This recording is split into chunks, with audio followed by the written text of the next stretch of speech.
पाकिस्तान गन्ने की पैदावार में दुनिया में चौथे नंबर पर है, जबकि चीनी की पैदावार में 11वें नंबर पर है। मौजूदा सीजन में चीनी की पैदावार 4.2 मिलियन टन, जबकि मुल्क की मजमूई ज़रूरियात 4.5 मिलियन टन थी, जबकि ट्रेडिंग कारपोरेशन ऑफ पाकिस्तान के पास महफूज ज़खायर 2 लाख टन से ज़ायद थे। इस सूरत हाल में हुकूमत की जानिब से चीनी के मुतवक्का बुरान से बचने के लिए TCP के जरिए चीनी की दरामद का फैसला किया गया और मार्च में 25,000 टन चीनी दरामद की गई, जो 45 रुपए किलो के हिसाब से पड़ी, जिसकी इतलात मिलते ही शुगर मिल्स मालिकान ने रमजान मुबारक की आमद नजदीक होने और अक्टूबर में शुरू होने वाले क्रशिंग सीजन में 2 माह का वक्त रह जाने का फायदा उठाकर आपस में पूल करके चीनी की कीमतों में इजाफा करना शुरू कर दिया। इस बहती गंगा में डीलर हजरात ने भी हाथ धोने शुरू कर दिए, जिस पर सिर्फ चंद दिनों में चीनी की कीमत 36 रुपए किलो से बढ़कर 56 रुपए और बाज़ इलाकों में 60 रुपए किलो तक पहुंच गई, जिससे अवाम को चीनी के असूल में शदीद मुश्किलात का सामना करना पड़ा। किसी किस्म का कोई गठजोड़, कोई कार्टेलाइजेशन किसी सूरत में भी नहीं है।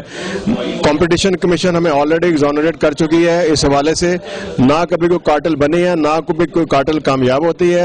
ये डिमांड एंड सप्लाई के ऊपर प्राइसेस जो हैं वो मार्केट में डिटरमिन होती हैं। इस सूरत हाल में हुकूमत की जानिब से चीनी की कीमतों को इस्तेकाम पे लाने के लिए क्रैक डाउन शुरू कर दिया गया, लेकिन शुगर मिलों पर आग डालने के बजाय डीलरों और दुकानदारों के खिलाफ कार्रवाई शुरू कर दी, क्योंकि मुल्क में काम करने वाली 78 शुगर मिलों में से 28 शुगर मिलें बाअसर सियासतदानों की हैं जो हुकूमत और अपोजिशन से ताल्लुक रखते हैं। चीनी का जो क्राइसिस है ये तो सियासी बुनियाद पे भी नहीं हुआ। हाँ, कुछ नाम मीडिया में उछाले गए हैं सियासी बुनियाद पे, पर चीनी के क्राइसिस में सियासत का कोई ताल्लुक नहीं है। एक ये जरूर है कि ब्लेम गेम जो है वो सेंटर जो है प्रॉब्लम्स में डाल रहा है जो सियासी खानदान जो बिजनेस में आए। अगर नवाज शरीफ साहब का खानदान है वो तो बहुत पुराना बिजनेस में था, चौधरी शुजात वारा का था, वो पुराना बिजनेस में था।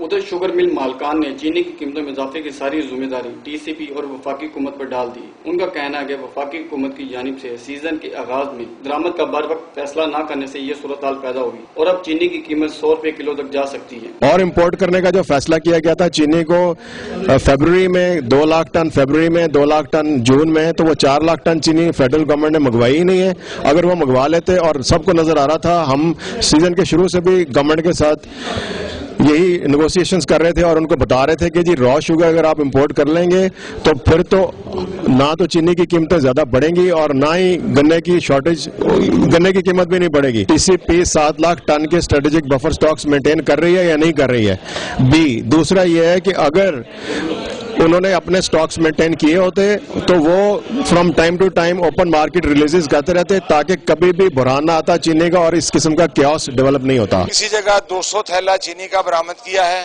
और 4 आदमी गिरफ्तार कर लिए हैं। किसी दुकान पे 400 थैला पड़ा हुआ है।